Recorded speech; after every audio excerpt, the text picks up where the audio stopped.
ठंड में सुबह 4 बजे छत पर खाना बनवाने वाला गांव। अब इतनी सुबह मुझे उठकर छत पर जाकर खाना भी हाय राम, मेरी तो जिंदगी सुबह उठकर 4 बजे खाना बनाने में ही निकल जाएगी। पायल सुबह सुबह उठकर जल्दी से नहाती है और उसके बाद सुबह ठंड में 4 बजे ही खाना बनाने के लिए छत पर चली जाती है। बहुत तेज ठंडी हवाएं चल रही थी। उसी के सामने वाली छत पर नेहा भी चूल्हे पर खाना बना रही थी। और बताओ बहन, कैसा लग रहा है आज फिर से तुम्हें कड़कड़ाती ठंड में खुली छत पर खाना बनाते हुए? बिल्कुल वैसा ही लग रहा है जैसा हर रोज लगता है, और साथ में मुझे तो 1 किलो भर के गुस्सा भी आ रहा है। तुम्हारा गुस्सा तो बहुत कम है, मुझे तो पता नहीं कितना किलो भर गुस्सा आ रहा है। इन लोगों ने हमारी जिंदगी खराब कर रखी है। हर रोज सुबह 3 बजे के आसपास उठो, उसके बाद नहा धोकर पूजा करके ही खाना बनाओ। पता नहीं क्या सिस्टम है कि सुबह 4 बजे ही खाना बनाना है, वो भी छत पर। वही तो मुझे भी आज तक समझ में नहीं आया कि इन लोगों ने कभी भी घर के अंदर रसोई क्यों नहीं बनाई। अरे कम से कम नीचे रसोई होती तो हमें इतनी परेशानी तो नहीं होती। तभी किसी की आहट आती है जिस पर नेहा इशारा करते हुए कहती है, लगता है कोई आ रहा है। ऊपर छत पर पायल और नेहा के ससुराल वाले खाना खाने के लिए आ जाते हैं। एक तरफ पायल खाने में उन्हें बाजरे की रोटी और सरसों का साग परोसती है, वहीं दूसरी तरफ नेहा अपने ससुराल वालों को गर्मा गर्म आलू के पराठे चाय के साथ देती है। ओहो, अरे बाजरे की रोटी और सरसों का साग खाकर तो मजा ही आ जाता है इतनी भरी सर्दी में। सच में आज तो बहू ने सवेरे सवेरे बहुत ही स्वादिष्ट खाना बनाया है। हाँ बिल्कुल, आज तो खाना खाकर मजा ही आ गया। वहीं दूसरी तरफ नेहा की छत पर गर्मा गर्म आलू के पराठे गर्मा गर्म चाय के साथ। ओहो, बहू तूने तो गजब ढा दिया है। बिल्कुल, मेरे लिए तो बहू आज थोड़े बहुत आलू के पराठे भी पैक कर देना। जी ठीक है पापा जी। खाना खाने के बाद सभी अपने अपने काम पर चले जाते हैं। रमेश, महेश और महेंद्र तीनों अपने खेत पर काम करने के लिए जा रहे थे। अरे आज तो हमें खेत का काम करने के बाद शहर भी जाना है, सारा सामान लेकर आना होगा। आज तो बहुत ज्यादा ठंड है और बहुत ज्यादा धुंध भी हो रही है, हमें थोड़ा लेट ही जाना होगा, वरना इतनी ठंड में ठीक से रास्ता भी नजर नहीं आएगा। हाँ ठीक है, कोई बात नहीं, जब तक हम ठीक से काम निपटा लेंगे और उसके बाद हम बाकी गांव का भी काम खत्म कर लेंगे, फिर हमें यश लेकर चला जाएगा। इस तरह तीनों अपने खेत पर पहुंच जाते हैं और भरी ठंड में सुबह सुबह अपने खेत का काम करना शुरू करते हैं। अपने खेत को पानी देते हैं और वहां पर खाद इत्यादि डाल देते हैं। वहीं दूसरी तरफ घर की महिलाएं जिनके घरों में गाय भैंस थी, वो उनके लिए घास फूस लेने जाती हैं। अभी 6 बज गए और मुझे तो अब दोबारा से भूख लगने लग गई, जबकि अभी 5 बजे ही नाश्ता किया था। हाँ, क्योंकि तुझे शुगर भी तो हो गया। शुगर वाले पेशेंट्स को जल्दी जल्दी भूख लगती ही है, लेकिन शुगर है कि तुझे जल्दी ही पता चल गया और अब ये कंट्रोल में आ गई, वरना तो पता नहीं कितनी मुसीबत हो जाती। सच में कुछ भी बीमारी हो जाए तो उसकी वजह से बहुत ज्यादा दिक्कत होने लग जाती है। अगर समस्या समय पर हल हो जाए तो इतनी परेशानी नहीं होती। हाँ बिल्कुल, मेरे भी तो घुटनों में दर्द रहने लग गया है। शुक्र है कि मैंने ज्यादा देरी नहीं की। हालांकि मेरे शहर वाले डॉक्टर के पास थोड़े ज्यादा चक्कर लगे, लेकिन कम से कम अब मैं ठीक हूँ। हाँ चलो, अब हम खेत पर पहुँच गए हैं। सारी घास फूस इकट्ठी करने के बाद आज हमें खेत में भी काम करना है। जल्दी जल्दी आज सारा काम खत्म कर लेते हैं। अब सभी महिलाएं घास को इकट्ठा करने के बाद अपने अपने घर आ जाती हैं और अपने गाय और भैंसों को चारा देने लगती हैं। तब शांति अपनी भैंस को कहती है, अरे तुम तो दिन ब दिन जिद्दी होती जा रही हो, ठीक से खाना भी नहीं खाती हो। चलो अब जल्दी से अपना सारा खाना खत्म करो, वरना आज मैं तुम्हें बाहर सैर करवाने नहीं लेकर जाऊंगी। सारा खेत का काम करने के बाद शांति अपने कमरे में आराम से लेटी थी। वहीं दूसरी तरफ पायल जब घर का सारा काम कर रही थी तब वो गुस्से में थी। मुझे तो समझ नहीं आता हर रोज सुबह इतनी जल्दी उठने का क्या ही मतलब बनता है। एक तो इन लोगों ने छत पर रसोई बनवा रखी है और सिर्फ मेरा ही ये हाल नहीं है, पूरे गांव का ही ये हाल है। नीचे इतनी सारी जगह है लेकिन किसी ने भी नीचे रसोई नहीं बनवाई। पता नहीं क्या सोचकर पूरे गांव ने ये सिस्टम चालू किया था। अब पायल भी गुस्से में बड़बड़ करते हुए घर का काम करती है। इस तरह दिन गुजर रहे थे और गांव में हर घर का यही हाल था। अगले दिन सुबह 3 बजे उठकर सीमा नहा धोकर तैयार हुई थी कि उसका 8 महीने का बेटा रोना शुरू कर देता है। अले ले ले ले, मेरा प्यारा बच्चा, क्या हो गया? आखिर तुम इस तरह रो क्यों रही हो? चुप हो जाओ। सीमा उसे चुप करवाने की कोशिश करती है लेकिन वो चुप नहीं होता। अब मैं क्या करूं? इसे बिस्तर पर लेटाते ही फिर से पता चल जाएगा। अब ये वापस लेटेगा नहीं, इसे गोद में ही रखना होगा, वरना फिर से दहाड़े मार मार कर रोना शुरू कर देगा। लेकिन मुझे ऊपर छत पर खाना बनाने भी जाना है। खैर मेरे पास अब कोई और ऑप्शन नहीं है, इसे ऊपर ही लेकर जाना होगा, वरना यहाँ पर इसका ध्यान कौन रखेगा। अब सीमा अपने 8 महीने के बेटे को भी अपने साथ छत पर ले जाती है और वहां पर सुबह 4 बजे खाना बनाती है और अपने बेटे को वहीं पर पालने में लेटा देती है और उसे भी बीच बीच में झुलाती रहती है। अले ले ले ले ले मेरा प्यारा बच्चा, देखो तो पालने में कैसे झूल रहा है, कितना प्यारा लग रहा है। लेकिन बहुत ठंडी हवा चल रही है, मैं इसे एक छोटा सा कंबल और उड़ा देती हूँ। उसके बाद सीमा उसे एक छोटा सा कंबल और उड़ा देती है क्योंकि बाहर बहुत तेज हवा चल रही थी, जिसकी वजह से सीमा को बहुत गुस्सा भी आता है। मेरे ससुराल वालों ने भी हद कर रखी है। अरे सिर्फ मेरे ससुराल वालों ही नहीं, बल्कि पूरे गांव ने ही हद कर रखी है। इन लोगों को एक तो सुबह 4 बजे खाना बनवाना होता है और ऊपर से छत पर ही। पता नहीं कितना अजीब और खराब सिस्टम है पूरे गांव का। मुझे इतनी ठंड में अपने बेटे को ऊपर लेकर आना पड़ता है। अगर इसे गलती से भी ठंड लग गई ना, तो इसके जिम्मेदार आखिर कौन होगा। उसके बाद सीमा गुस्से में ही बड़बड़ाते हुए खाना बना रही थी। वहीं दूसरी तरफ एक घर में भी ये कुछ यही कहानी चल रही थी। रितु को उसकी सास ने सुबह जल्दी उठा दिया था। तब रितु को पता चलता है कि उसे सुबह 4 बजे खाना बनाना है, तो उसे बहुत हैरानी होती है क्योंकि अभी हाल फिलहाल में ही रितु की शादी हुई थी। उसके लिए तो ये सब बिल्कुल नया था। क्या कहा? मुझे एक तो सुबह 4 बजे खाना बनाना है, ऊपर से छत पे जाकर? लेकिन ऐसा क्यों?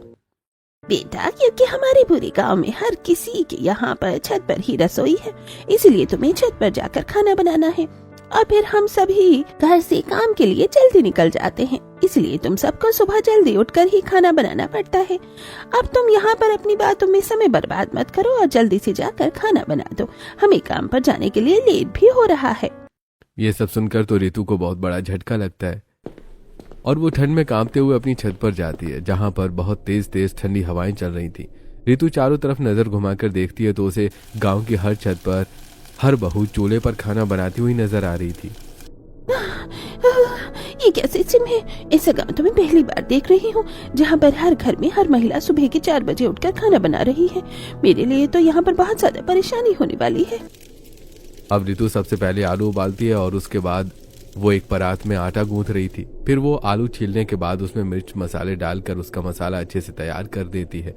इतना सब करने के बाद वो आलू के पराठे बनाती है और उसके ससुराल वाले गर्मा गर्म आलू के पराठे खाते हैं। मानना पड़ेगा भाभी, आपने तो सच में आलू के पराठे बहुत ही स्वादिष्ट बनाए हैं और ठंड में आलू के पराठे खाकर तो मजा ही आ गया। हाँ, सच में तुम्हारे हाथों का खाना तो वाकई बहुत ही स्वादिष्ट और लजीज है। सभी खाना खाकर अपने अपने काम पर चले जाते हैं और सभी के पतिदेव अपना लंच पैक करवा के गांव से रेल में अपने अपने काम पर जा रहे थे। मेरे ऑफिस में तो बहुत ज्यादा ही वर्कलोड बढ़ गया है, आजकल और भी ज्यादा जल्दी जाना पड़ रहा है। यार, अरे हमारे यहाँ भी ऐसा ही कुछ हाल है। सुबह तड़के इतने वक्त उठ कर जाना पड़ता है, पूछो ही मत। सर्दी में तो बिल्कुल भी उठने का मन ही नहीं करता। साथ में रात को घर लौटते हुए बहुत ज़्यादा देर हो जाती है, जिसके बाद नींद भी पूरी नहीं हो पाती। लेकिन हम कर भी क्या सकते हैं, हमारी मजबूरी है। हमारा गांव इतना ज़्यादा डेवलप नहीं है, वहाँ पर हम खाने कमाने के लिए कुछ नहीं कर सकते। हमें पैसा कमाने के लिए तो गांव से बाहर शहर में जाना ही पड़ता है, जो कि बहुत ज़्यादा दूर पड़ जाता है। हाँ बिल्कुल, लेकिन अब हमें अपने परिवार वालों को सुख सुविधा देनी है, तो उनके लिए इतनी मेहनत तो करनी ही होगी। बिल्कुल सही कहा, अब हमें अपने परिवार के लिए इतना तो करना ही होगा। वहीं दूसरी तरफ घर की बहुएं भी अपना घर का सारा काम कर रही थी। रितु भी सुबह उठकर छत पर खाना बना रही थी। सुबह सुबह 4 बजे तक इतना ज्यादा अंधेरा होता है, बस पूछो ही मत। भला इतनी ठंड में भी सुबह 4 बजे किसी का उठने का मन करता है? मैं तो बिल्कुल परेशान हो गई हूँ, मेरा तो बिल्कुल भी मन नहीं कर रहा। मुझे तो बुखार जैसा हो रहा है।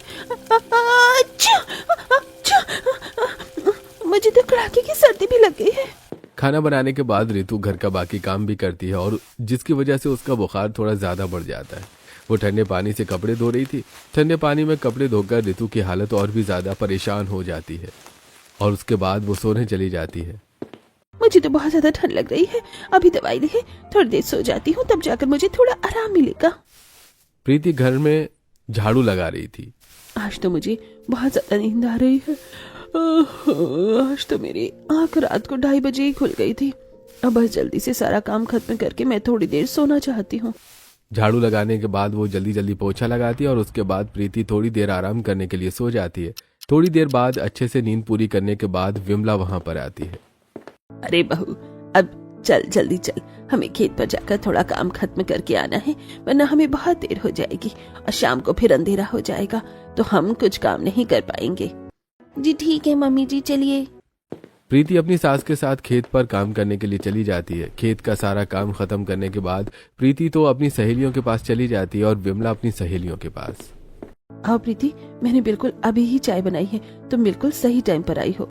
मानना पड़ेगा, तुम्हारी टाइमिंग हमेशा कमाल की ही होती है, क्योंकि मैं खुद भी तो कमाल की ही हूँ। बस पायल, हमेशा अपने मोमी या मिट्टू बनने की जरूरत नहीं होती। चलो अब बैठो यहाँ पर। सभी बैठकर अपनी दिनचर्या और अपने कामों के बारे में बात करना शुरू करती हैं, लेकिन घूम फिर कर उनकी सुई हमेशा की तरह फिर से वही सुबह 4 बजे उठकर खाना बनाने पर ही अटक जाती है। पता नहीं हमारे ससुराल वाले कैसे हैं, जहाँ पर हमें सुबह 4 बजे उठकर छत पर इतनी ठंड में खाना बनाना पड़ता है। अरे सिर्फ हमारे ससुराल वाले नहीं, पूरा गांव ही ऐसा है। हमारे पूरे गांव में एक भी घर में नीचे रसोई नहीं है। बिल्कुल इसी की वजह से फिर हमें बहुत ज्यादा परेशानी होती है। और तुम्हें पता है कि कल क्या हुआ मेरे साथ? मैं कल क्यों नहीं आ पाई थी? हाँ, तुम कल क्यों नहीं आ पाई थी, बताओ जरा हमें। हमने तुम्हारा बहुत इंतजार किया। मैं सुबह 3 बजे उठी थी और उसके बाद नहा धोकर तैयार होकर मैं छत पर जा रही थी। तब मुझे छत पे जाकर खाना नहीं बनाना, मेरा बिल्कुल भी मन नहीं कर रहा, लेकिन फिर भी जाना होगा, क्या कर सकते हैं। प्रीति छत पर खाना बनाने जा रही थी। उसके बाद वो ठंड में खाना बनाती है। वो चूल्हे पर गर्मा गर्म रोटियां बना रही थी। हे भगवान, इतनी ज्यादा ठंड लग रही है। इतनी कड़कड़ाती ठंड में भला छत पर खाना कौन बनाता है? कौन बनाता है? क्या तुम बना रही हो और गांव की सभी औरतें बनाती हैं? अच्छा, सारा काम क्या हम महिलाओं के ही जिम्मे आता है? पता भी है इतनी भारी ठंड में सुबह 4 बजे उठकर छत पर खाना बनाना कितना ज्यादा मुश्किल काम होता है। क्या काम करना मुश्किल हो जाता है? तभी वहां पर प्रीति की सास विमला आ जाती है। आखिर तुम दोनों किस बारे में बात कर रहे हो? विमला को देखकर प्रीति घबरा जाती है और बात पलटते हुए कहती है, कुछ नहीं मम्मी जी, मैं तो बस ऐसे ही कह रही थी कि सब काम करना कितना मुश्किल होता है ना। ये लोग सुबह ऑफिस में जाते हैं, वो भी इतनी कड़कड़ाती हुई ठंड में।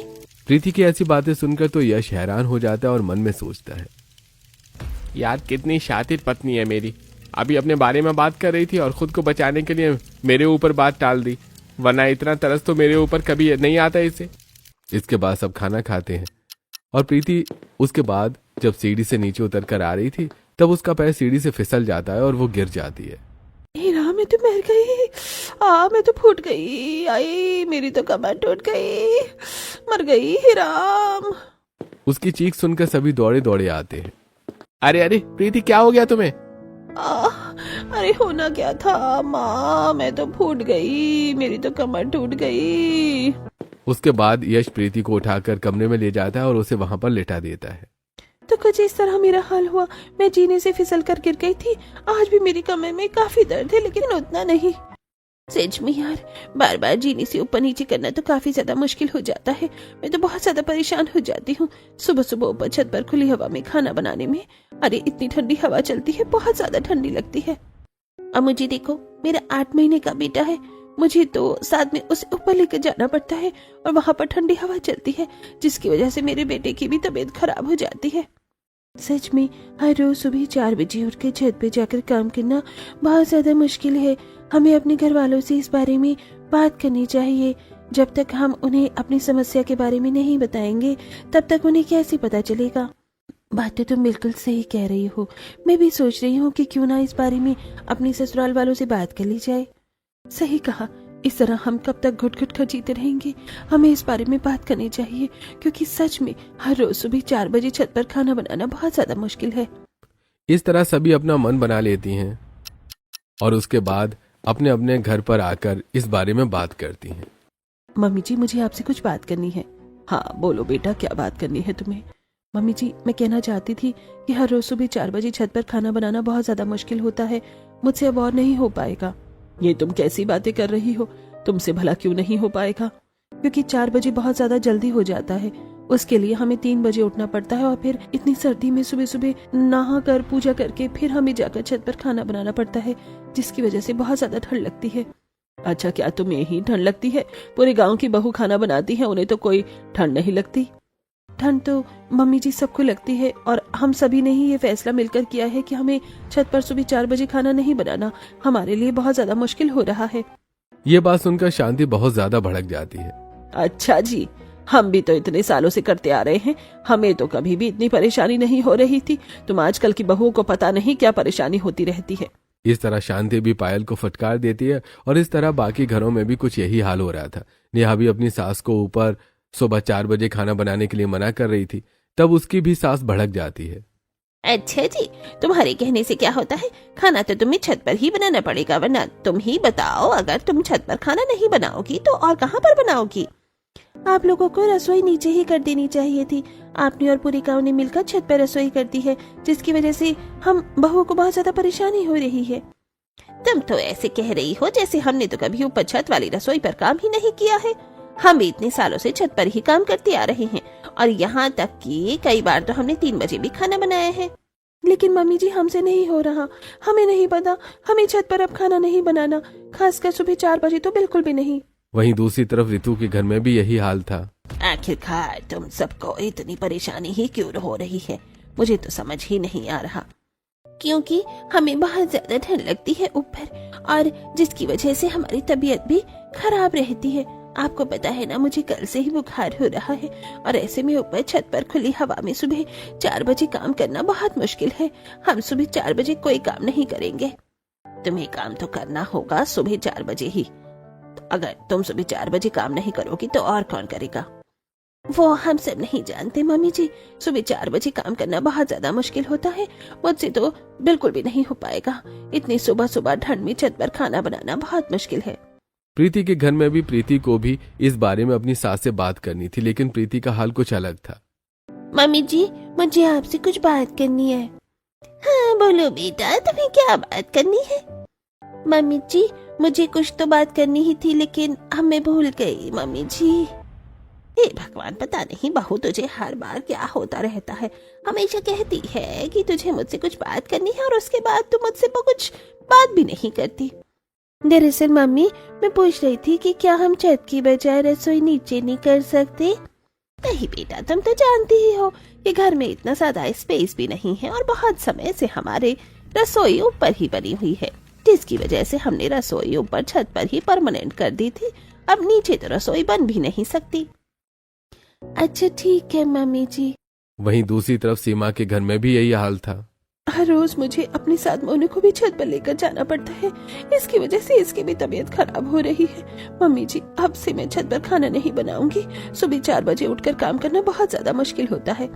तुम तो ऐसे बातें कर रही हो जैसे सिर्फ तुम्हें ही सुबह 4 बजे उठकर काम करना पड़ता है। हम सबको तो कुछ करना ही नहीं पड़ता। लेकिन हमारी तरह आप लोगों को पहले उठकर यहाँ नहा धोकर उसके बाद छत पर जाकर खाना नहीं बनाना पड़ता। इतनी ठंड में इतनी ठंडी ठंडी हवा चलती है, बिल्कुल सीने को चीर जाती है। इस तरह अब हर घर में ही कलेश हो रहा था और अगले दिन बहुओं ने हड़ताल कर दी थी। सभी ने सुबह 4 बजे उठकर छत पर खाना बनाने से मना कर दिया था, जिसकी वजह से घर के बाकी सदस्यों को बहुत ज्यादा परेशानी हो रही थी। हमारी बहू ने तो खाना बनाने से ही मना कर दिया है। कह रही है ऊपर 4 बजे खाना बनाने में बहुत ज्यादा ठंड लगती है और बहुत परेशानी भी होती है। बताओ, आजकल की बहू के तो नखरे ही खत्म नहीं हो रहे हैं। अरे तो हमें इस बारे में बहुत शांति से बैठकर बात कर लेनी चाहिए। अरे हम भला बहू से शांति से बैठकर बात क्यों करेंगे? अगर उसकी बात मानेंगे तो इस तरह तो हमेशा घर में उसकी ही चलती रहेगी और हमारा क्या होगा भला? या तो बहू हमारे लिए 4 बजे खाना बनाएगी, वरना कुछ नहीं। दूसरे घर में, अरे हमें एक बार बहू से बात कर लेनी चाहिए, आखिर वो चाहती क्या है? अरे ऐसे कैसे हम बहू से बात कर सकते हैं? हम बहू से कोई भी बात नहीं करेंगे। वो तो 4 बजे उठकर खाना बनाना ही नहीं चाहती। भला ऐसा भी कहीं होता है क्या? लेकिन हमें उनकी भी तो बात मान लेनी चाहिए। अरे ऐसे कैसे मान लेनी चाहिए? जब कोई बात जायज ही नहीं है तो भला हम उसकी बात क्यों मानेंगे? वहीं दूसरी तरफ महेंद्र के घर में भी कुछ ऐसा ही हाल हो रहा था। अरे भाई, तो इस तरह से घर में कलेश करने का क्या मतलब बनता है? अगर हम इस तरह से कलेश करते रहेंगे तो किसी भी नतीजे तक नहीं पहुंचेंगे। हम सभी को मिलकर बैठकर बात कर लेनी चाहिए। बात हम कैसे कर सकते हैं भला? जब बहू ने ही हमारे मुंह पर सीधे तौर पर फैसला सुना दिया है तो हम भला अब शांति से बैठकर कैसे बात कर सकते हैं? उस तरफ बहू खाना नहीं बना रही और दूसरी तरफ तुम उससे बात नहीं करना चाह रही। अगर ऐसे ही चलता रहा तो फिर किस तरह इसका हल निकलेगा भाई? मुझे नहीं पता, लेकिन मैं किसी भी हाल में बहू की सारी बातें मानने नहीं दूंगी। अरे उसकी जिद भी नाजायज है। वो सुबह 4 बजे उठकर काम करने से मना कर रही है, जबकि इतने सालों से हम भी बिना किसी शिकायत के ये काम करते आ रहे हैं। इस तरह अब गांव के हर घर में अब 2 गुट हो चुके थे। एक तरफ बहू अपनी जिद पर खड़ी हुई थी और दूसरी तरफ सास भी अपनी जिद पर खड़ी थी कि आखिर बहू इस तरह की डिमांड कैसे कर सकती है, जिसकी वजह से घर के मर्दों की हालत बहुत बुरी हो रही थी। इसलिए उन्होंने अपनी एक बैठक की। भाई आखिर हम इन दोनों को कैसे समझाएं? कोई भी हमारी बात समझने को तैयार ही नहीं है। सच में मैंने इन्हें समझाने की बहुत कोशिश की, लेकिन हमारी तो एक भी बात मानने को तैयार ही नहीं है दोनों जने। मैंने भी शांति को समझाने की बहुत कोशिश की, लेकिन वो भी शांति से बात करने को तैयार ही नहीं है। नाम तो शांति है, लेकिन काम में कहीं पर भी शांति नजर नहीं आ रही मुझे तो अब घर में। तो अब आप सब बताइए कि हमें क्या करना चाहिए। आज तो हमें से किसी को भी खाना नहीं मिला और अगर ऐसा चलता रहा तो पता नहीं कब तक हमें खाना नहीं मिलेगा। खाना तो दूर की बात है, मुझे तो नहीं लगता कि अब घर में शांति भी रहेगी। घर में 2 टुकड़े हो चुके हैं और दोनों ही अपने अपने पक्ष की बात को सही बता रही हैं। हम एक काम करते हैं, इन दोनों पक्षों को बुलाते हैं और दोनों को ही समझने की कोशिश करते हैं, वरना ऐसे तो कुछ भी नहीं हो पाएगा। और हम सभी को मिलकर एक बीच का सलूशन निकालना चाहिए जिसकी वजह से दोनों को ही परेशानी ना हो। हाँ, ये बिल्कुल सही रहेगा। इस तरह जब बहुएं और सास आपस में एक चीज के ऊपर सलूशन नहीं निकाल पा रहे थे, तब घर के मर्द आगे आते हैं और सभी को वहां पर बैठक में बुलाकर शांति से बात करने के लिए बुलाते हैं। पहले घर की बहू बताएंगी कि उन्हें क्या परेशानी होती है, उसके बाद उनकी सास बताएंगी कि क्या ये बात जायज है। तब पहले बहुएं अपना पक्ष रखती हैं। बात सिर्फ इतनी सी है, सुबह 4 बजे उठकर हमें छत पर खाना बनाना पड़ता है, जिसकी वजह से बहुत ज्यादा ठंड लगती है और हमारी तबीयत भी बहुत ज्यादा खराब हो रही है। यहाँ तक कि मैं तो जीने से गिर भी गई थी और मेरे तो बच्चे को ही बहुत परेशानी हो जाती है, क्योंकि वो मेरे पीछे से रोता है और मुझे इसे भी सर्दी में ऊपर ले जाना पड़ता है, जिसकी वजह से इसे निमोनिया तक हो गया है। अब 8 महीने का बच्चा खुले हवा में कितनी ही ठंड बर्दाश्त कर पाएगा। इसीलिए हमने फैसला किया है कि हम सुबह 4 बजे उठकर छत पर खाना नहीं बनाएंगे तो नहीं बनाएंगे। बहुओं की बात खत्म होने के बाद अब है घर की सास की बारी कि उनका पक्ष क्या है। देखो, हमारे यहाँ गांव में बहुत सालों से यही होता आ रहा है और सभी घर के बेटे को सुबह 6 बजे घर से काम करने के लिए निकलना पड़ता है। बिल्कुल सही कहा। इन्हें तो सिर्फ ठंड में अपनी परेशानी नजर आ रही है कि ऊपर खुले में खाना बनाने में परेशानी हो रही है, लेकिन हम सब भी तो सुबह सुबह खेत में जाकर काम करते हैं और फिर हमारे बच्चे भी तो गांव से इतनी दूर शहर में काम करने जाना पड़ता है उन्हें। अगर इन्हें सुबह जल्दी उठकर खाना नहीं बना कर देंगे तो और कौन देगा? सुनीता की बात सुनकर सभी बहू को बुरा लगता है। तब वो कहती हैं, आपने बिल्कुल सही कहा, हम ऐसा कर रहे हैं वो भी बहुत ज्यादा गलत है। हाँ, बिल्कुल सही कहा, हमने थोड़ा सा गलत कह दिया। हमें 4 बजे उठने में परेशानी नहीं है, लेकिन 4 बजे उठकर जब हम छत पर खाना बनाते हैं तो उसमें हमें बहुत ज्यादा परेशानी होती है। हम बस यही चाहते हैं कि हमारे लिए थोड़ा सा जुगाड़ कर दिया जाए ताकि हम नीचे ही सर्दियों में कम से कम खाना बना सके। अब कही ना तुमने बिल्कुल समझदारी वाली बात। हमने भी तुम्हें ज्यादा ही कह दिया था, हमें भी ऐसा नहीं करना चाहिए था। कोई बात नहीं, अगर तुम चाहती हो तो हम सर्दियों में तुम्हारे नीचे ही रसोई का सेटअप कर देंगे।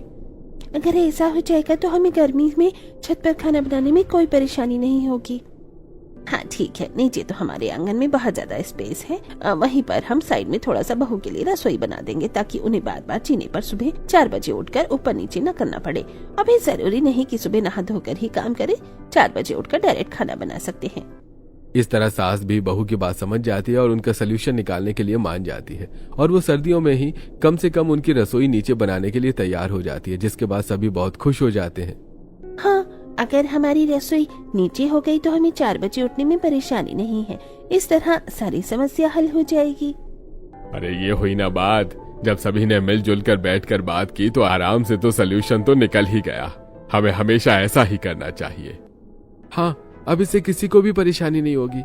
इस तरह ठंड में छत पर खाना बनाने वाले गांव में सर्दियों में थोड़ी राहत मिल जाती है और अब बहुओं को नीचे ही रसोई मिल जाती है।